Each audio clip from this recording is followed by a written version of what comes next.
ఆంధ్రప్రదేశ్లో వైఎస్ఆర్సీపీ ఓటమి మీద సంచలనమైనటువంటి వ్యాఖ్యలు చేశారు మాజీ ఎంపీ ఉండవల్లి అరుణ్ కుమార్. నేను గతంలోనే జగన్మోహన్ రెడ్డికి పలుమార్లు హెచ్చరించాను. ఆంధ్రప్రదేశ్లో తెలుగుదేశం పార్టీ చాలా బలంగా ఉంది, వైఎస్ఆర్సీపీ బలంగా లేదు, మీరు కేవలం వాలంటీర్లనే నమ్ముకోవాల్సి వచ్చింది, అందుకే మీరు ఓటమి పాలయ్యారు అనేటువంటి వ్యాఖ్యలు ఈరోజు ఉండవల్లి అరుణ్ కుమార్ గారు చేసినటువంటి నేపథ్యంలో ఈ అంశం మీద మనం విశ్లేషణ చేసుకునేటువంటి ప్రయత్నం చేద్దాం. ప్రస్తుతం మనతో పాటు ఉన్నారు ప్రముఖ రాజకీయ విశ్లేషకులు కృష్ణకుమారి గారు. మేడంతో మాట్లాడదాం. మేడం నమస్తే. మేడం ఆంధ్రప్రదేశ్లో వైసీపీ ఓటమి మీద ఉండవల్లి అరుణ్ కుమార్ గారు సంచలనమైనటువంటి వ్యాఖ్యలు చేశారు. అసలు ఆంధ్రప్రదేశ్లో తెలుగుదేశం పార్టీ చాలా బలంగా ఉంది, అందుకే గెలవగలిగింది, వైసీపీ బలహీనంగా ఉంది, అసలు వైసీపీకి కార్యకర్తలే లేరు, అసలు వైసీపీ పార్టీయే లేదు అన్నట్లుగా ఉండవల్లి అరుణ్ కుమార్ గారు కొన్ని వ్యాఖ్యలు అయితే చేయడం జరిగింది. ఆయన వ్యాఖ్యల వెనక ఆయన ఉద్దేశం ఏంటి అంటే ఏం చెప్తారు? అంటే ఆయన వైఎస్ఆర్కి ఒక కుడి భుజం లాంటివాడు, లేదంటే పోనీ ఎడమ భుజం ఇద్దాం. కుడి భుజం ఆయన ఉన్నారు కదా, ఆయన ఆత్మ బంధువు, ఒక ఆయన ఆత్మ వైఎస్ఆర్ ఆత్మ కేవీపీ రామచంద్రరావు గారు కాబట్టి పాపం ఆయన కుడి భుజం ఇచ్చేసేసి ఎడం ఇద్దాం. మరి ఇలాంటి మీరుండగా మీరు ఎందుకు సలహాలు ఇవ్వలేకపోయారు? మీరు ఇది ఎందుకు జగన్ రెడ్డికి అర్థం అయ్యేటట్లు చేయలేకపోయారు? ఆయన చెప్తుంది అదే కదా మేడం, నేను పలుమార్లు జగన్మోహన్ రెడ్డికి. అరే వినండి, ఆయన చెప్పానని చెప్తున్నారు. ఎక్కడ చెప్పారు? ఎక్కడ చెప్పారు చెప్పండి. వాళ్ళ ఇంటికి వెళ్ళి చెప్పారు ఆయన? వాళ్ళ ఇంటికి వెళ్ళాడు ఆయన? ఇప్పుడు ఎవరికి వాళ్ళు పైపని చేయగానే పెద్ద మనుషులు అయిపోరండి. ఇప్పుడు మేము మాకేదో ఇన్ని సంవత్సరాల రాజకీయ అనుభవం ఉంది, అన్ని సంవత్సరాల రాజకీయ అనుభవం ఉంది, మాకు అసలు ఇలా చూస్తేనే అర్థమైపోద్ది, ఎవరు గెలుస్తారో చెప్పగలుగుతాము, అసలు ఈ ఎగ్జిట్ పోల్స్ చెప్పేవాళ్ళు, ఈ సర్వేయర్లు, ఈ సెఫాలజిస్టులు ఎందుకు పనికొస్తారు, మొత్తం మా కళ్ళ ముందు భవిష్యత్తు కనిపిస్తుందని చెప్పే పెద్ద మనుషుల లిస్టు చాలా ఉంది వాళ్ళ ఆంధ్రప్రదేశ్లో. ఆంధ్రప్రదేశ్లోనే లేదు. దురదృష్టం ఏంటి అంటే, ఆంధ్రప్రదేశ్కి పట్టిన శని ఏంటి అంటే తెలంగాణ. ఎందుకంటే అక్కడ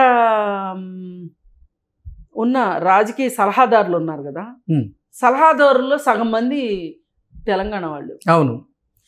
ఆంధ్రప్రదేశ్లో ఏ అవార్డు ఇచ్చినా, సాహిత్యానికి సంబంధించి కళారంగానికి సంబంధించిన అవార్డులు ఇస్తే తెలంగాణ వాళ్ళకి.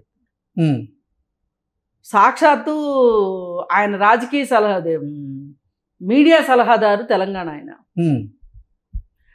ఆయన ఒక నేను బీసీలకు కట్టుబడి ఉన్నాను అని చెప్పుకుంటానికి జగన్ రెడ్డికి ఆంధ్రప్రదేశ్లో ఒక బీసీ నాయకుడు దొరకలా. తెలంగాణ ఆర్ కృష్ణయ్య కావాల్సి వచ్చాడు రాజ్యసభకు పంపించడానికి. నేను ఒక బీసీకి రాజ్యసభ ఇచ్చాను అని చెప్పి డబ్బా కొట్టుకుంటానికి, పక్షుల్ని కొట్టడానికి పొలాల్లో డబ్బాలో రాళ్ళు వేసి దాని మీద కర్ర పెట్టి కొడుతుంటారు, అట్లా డప్పు కొట్టుకుంటానికి చెప్పాడు. మీకేం సిగ్గుపోయింది? ఆంధ్రప్రదేశ్లో ఎవరు లేరా? అందుకే వాళ్ళు సంకనాకపోయింది పార్టీ. మామూలుగా అయితే ఏ పార్టీలోనూ ఇలా ఏ ముఖ్యమంత్రి ఇలా చేయలే. ఇప్పుడు మనం ఉన్నామండి, మన రాష్ట్రంలో ఏదైనా ఒక అవార్డు ఇచ్చుకుందాం అనుకుంటాం, విత్ ఇన్ ద రాష్ట్రంలో ఒక అవార్డు ఇవ్వాలనుకుంటాం. మన రాష్ట్రం వాళ్ళకి ఇచ్చుకుంటామా, పక్క రాష్ట్రం వాళ్ళకి ఇచ్చుకుంటామా? ఇప్పుడు జాతీయ స్థాయిలో అవార్డు అనుకోండి, ఏ రాష్ట్రంలో వాళ్ళకైనా ఇస్తారు. అలాంటిది అసలు ఇప్పుడు ఇక్కడ కె శ్రీనివాస్ అని ఉంటారు జర్నలిస్టు, నాకు ఆయన మేధా సంపత్తి మీద నాకు ఎటువంటి సెసబిషలు లేవు, ఆయన మీద నాకు ఎటువంటి అగౌరవం కూడా లేదు. ఓకే. ఆయనకి ఎన్ని అవార్డులు గత 5 సంవత్సరాల్లో? మరి ఎందుకు చేశారో అర్థం కావట్లా. మరి జగన్ రెడ్డి అలా చేశాడే అనుకుందాం, అసలు మీ నోళ్ళు ఏమైపోయినాయి? మీరెందుకు సలహాలు ఇవ్వలేకపోయారు? ఇక్కడ నాగేశ్వర్ మాట్లాడతాడు అక్కడ ఆంధ్రప్రదేశ్లో వ్యవహారాల గురించి.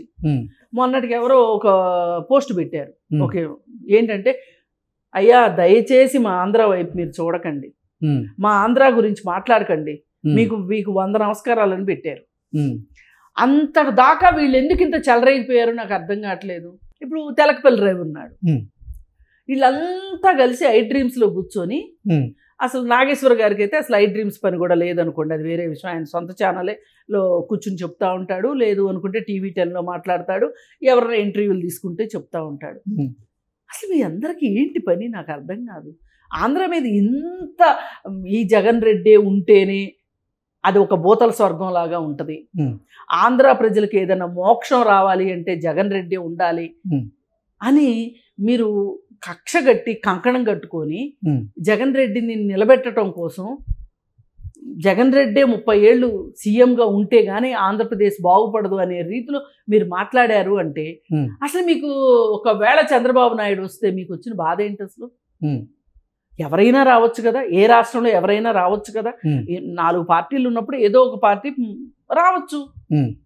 మీరు ఎందుకు అంత చంద్రబాబు నాయుడికి భయపడ్డారు అంటే దాన్ని ఒక కుక్కలు చెంపిన విస్తరణ చేసి ఆంధ్రప్రదేశ్ని తలా ఒక మొక్క లాక్కోవటానికి మీ అందరికీ ప్యాకేజీలు రావాలి అంటే ఆ రాష్ట్రం అట్లనే ఉండాలి. రాజధాని లేని రాష్ట్రంగా అయిపోయింది. ఆ రోజు ఎవరు మాట్లాడలేదే ఈ ఎనలిస్టులు అందరూ? అసలు రాజధాని లేని రాష్ట్రం ఏంటి, అసలు 3 రాజధానులు ఏంటి అని జగన్ రెడ్డికి ఎందుకు మీరు గడ్డి పెట్టలేదు? మరి ఇప్పుడు చంద్రబాబు నాయుడికి అంటే చెప్తారు, అంటే చెప్తారు, ఇదంటే చెప్తారు, అదంటే చెప్తారు, ఏదో ఒకటి. మరి మీ నోళ్ళు అప్పుడు పడిపోయినాయా? లేదంటే మీరు కొన్ని రోజుల పాటు వ్యూహాత్మక మౌనం పాటిద్దాం అనుకున్నారా? అప్పుడంతా వ్యూహాత్మక మౌనం పాటించారు. నానా గందరగోళం అయ్యేటట్లు వెయిట్ చేశారు. మీరు అందరూ వెయిట్ చేసి మళ్ళీ చివరిలో వచ్చి ఆయనే గెలవాలి అని కంకణం కట్టుకున్నారు. ఎంత అసలు ఒక్కొక్క వీడియో చూస్తుంటే, వాళ్ళ వీడియోలు చూస్తుంటే కడుపు మండిపోతుంది, రగిలిపోతుంది. ఓ పక్కన అక్కడ ఆ రాష్ట్రంలో ఇది ఒక నేషనల్ సర్వే చేసింది. ఏంటంటే ఆంధ్రప్రదేశ్లో ఒక వృత్తిని ఎంచుకోవాలి అని గనక ఒక మహిళ అనుకుంటే ఆ వృత్తి వ్యభిచారం మొదటి ప్లేస్లో ఉంది. ఇంతకంటే దారుణం ఉంటుందా? ఇది తొక్కి పెట్టేశారు. పవన్ కళ్యాణ్ వచ్చేసేసి 30,000 మంది యువతులు అంతర్ధానం అయిపోయారు, అదృశ్యం అయిపోయారు. ఏంటి అంటే దానికి కుళ్ళు మాటలు. ఇట్లాంటివి వచ్చినప్పుడు మీరు ఎందుకు మాట్లాడలేదు? మీరు ఎందుకు నోరు తెరిచి మాట్లాడలేదు? అంటే మీరు ఏమన్నా మీకు ప్యాకేజీలు అందితేనే మీరు మాట్లాడతారా? సమస్యల పట్ల మీరు స్పందించరా? ఆ అందరి కోవలోకి ఇప్పుడు మేము ఇందాక మాట్లాడుకున్న ఎనలిస్టులు కావచ్చు, ఇంకొక ఆయన పకోడీ ప్రసాద్, ఇంకా ఆయన గురించి అయితే అసలు చెప్పలేము. ఆయన ఎక్కడ దాకా వెళ్ళాడంటే మళ్ళీ జగనే గెలుస్తాడు, ఒకవేళ చంద్రబాబు గెలిస్తే అండి అని ఎవరో అడిగితే ఏమన్నాడు? 11వ రోజు మా ఇంటికి రండి, మా ఆవిడ ఆకేసి అరిసేసి అన్నం పెట్టుద్ది, నా ఫోటోకి ఏమో దండ ఎలాడుతుంది అంటే జగన్మోహన్ రెడ్డి ఓడిపోతే నేను చచ్చిపోతాను. అదే కదా ఆయన చెప్పింది. కేఎస్ ప్రసాద్ గారికి మీరు పకోడీ ప్రసాద్ అని పెట్టారు. ఇక అన్ని ఛానళ్ళు కూడా ఆయన్ని పకోడీ ప్రసాద్ గారుగానే ఆయన్ని సంబోధిస్తూ ఉన్నారు. కానివ్వండి, ఇప్పుడు ఆయన పకోడీ అంటాడు కాబట్టే నేను పకోడీ ప్రసాద్ అనాల్సి వచ్చింది. లేకపోతే నేను ఎందుకు అంటాను? భగవాని మాటలు అంటాడు, పవర్ డబ్బా ఛానల్స్ అంటాడు, ఇంకోటి ఏంటి, ఇంకో మాట ఏదో చాలా గమ్మత్తైన మాట, ఇంకేదో ఇట్లా.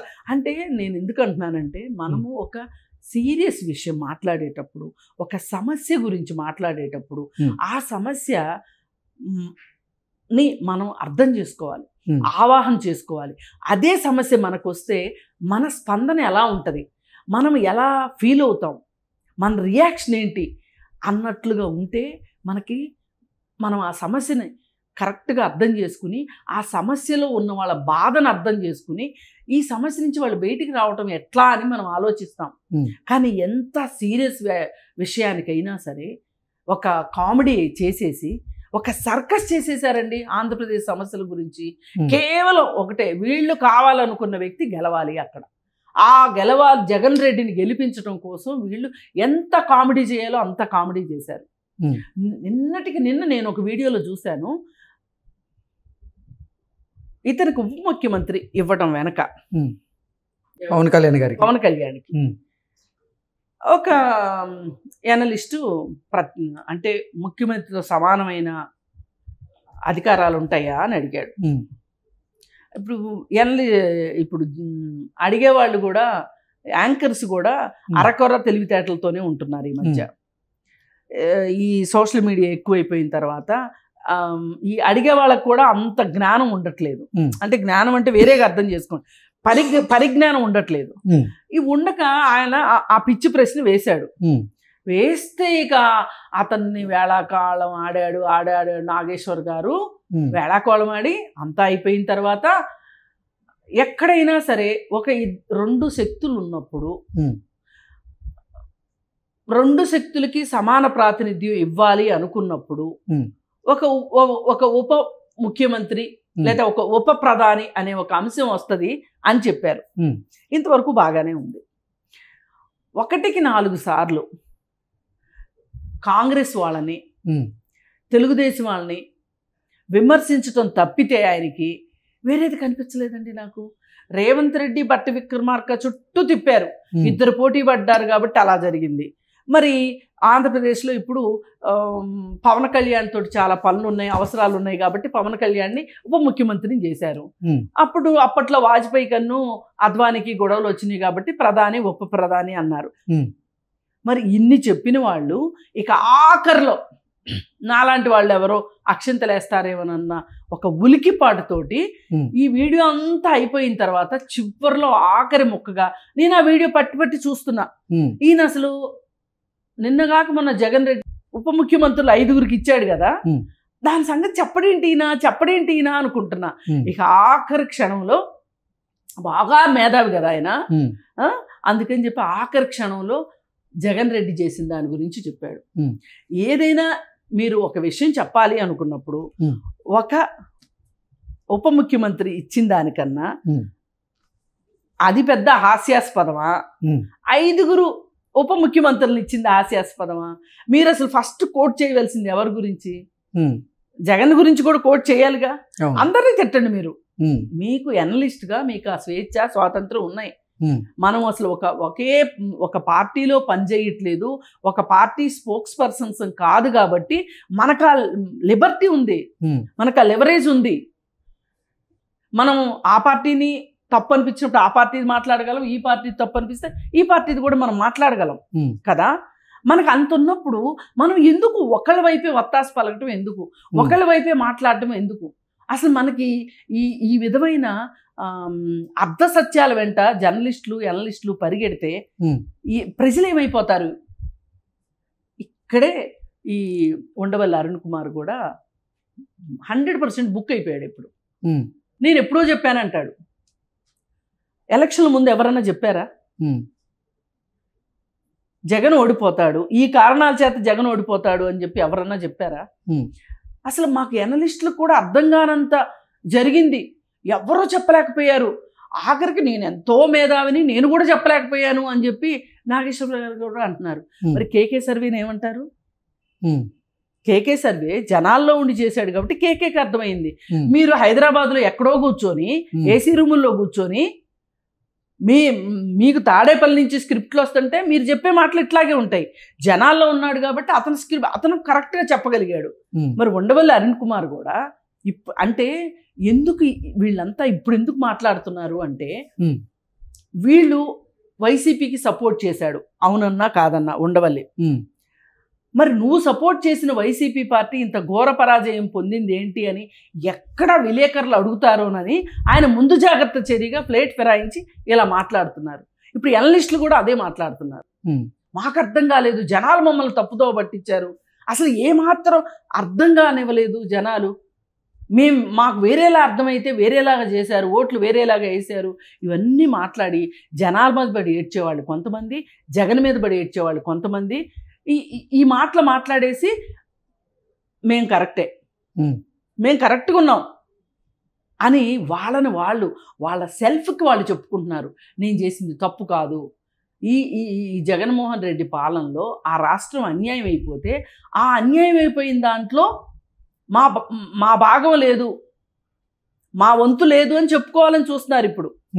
నిజంగా మీరు గనక ఆ రాష్ట్రానికి వచ్చిన కష్టము నష్టము ఆ ప్రజల కష్టాలు మీరు గనక అర్థం చేసుకున్నట్లయితే మీరు మొన్న జగన్మోహన్ రెడ్డి గెలవాలి అని చెప్పి మీరు క్యాంపెయిన్ చేయరు, మీరు వీడియోలు చేయరు,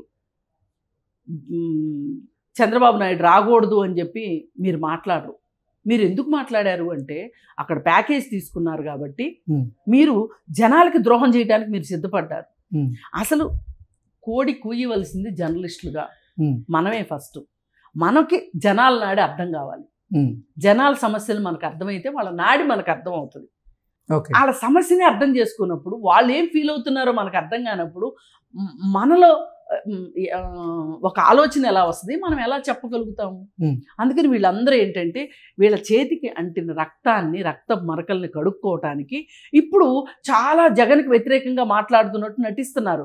కానీ వీళ్ళ అంతరాంతరాల్లో జగన్ అంటేనే ఇష్టం వీళ్ళకి. జగన్ భజనే చేస్తారు వీళ్ళు మనసుల్లో. మళ్ళీ రేపు ఏదైనా కాలం కర్మం కలిసి వచ్చి జగన్ ఏదైనా పుంజుకుంటున్నాడు అంటే అప్పుడు వీళ్ళు మాట్లాడే మాటలు ఎలా ఉంటాయో మీరే చూస్తారు. అందుకని ఎవరైనా సరే ఇప్పుడు ఉండవల్లి అరుణ్ కుమార్ గారి మాటలు వినేసేసి పాపం ఈయన జగన్ వైపు లేడు అని ఎవరన్నా అనుకుంటారేమో. అనుకోకండి, ఆయన ఉన్నది జగన్ వైపే. ఆయన మనసా వాచా కర్మణ జగన్తోనే ఉన్నాడు. వైఎస్ రాజశేఖర రెడ్డి బిడ్డగా జగన్తోనే ఉన్నాడు. అలా కాని పక్షంలో అసలు ఎలక్షన్స్కు ముందు వీళ్ళు ఇచ్చిన అఫిడవిట్ ఏంటి, వైఎస్ రాజశేఖర రెడ్డి ఇచ్చిన అఫిడవిట్ ఏంటి, ఆ తర్వాత జగన్ అఫిడవిట్ ఏంటి, ఇప్పుడు ప్రజెంట్ ఇచ్చిన అఫిడవిట్ ఏంటి అంటే వైఎస్ రాజశేఖర రెడ్డి గారు 2004 దగ్గర నుంచి ఇప్పటికీ ఒక 5-6 అఫిడవిట్లు వచ్చినాయి వాళ్ళ కుటుంబం నుంచి. ఆ కుటుంబంలో అసాధారణంగా పెరిగిన ఆస్తులు ఎక్కడి నుంచి వచ్చినాయి, అసలు నా కనిచూపులో నుంచి ఎట్లా తప్పించుకున్నారు, నేను ఇంత సన్నిహితుడిని కదా, నాకు తెలియకుండా వీళ్ళకి ఇన్ని ఆస్తులు ఎలా వచ్చినాయి అని కనుక ఉండవల్లి ఒక్క నిమిషం కూర్చుని ఆలోచిస్తే అసలు జగన్ ఏం చేశాడో అర్థమవుతుంది. ఆ పని ఇంతవరకు చేయలే. ఆ అంతర్మదనం ఉండవల్లికి లేదు. ఉండవల్లికి ఈ అంతర్మదనం రావాలి. ఈ సోకాల్డ్ అనలిస్టులకు కూడా ఈ అంతర్మదనం వస్తే ఆంధ్రప్రదేశ్ బాగుపడుతుంది. Okay madam, thank you so much. Thank you.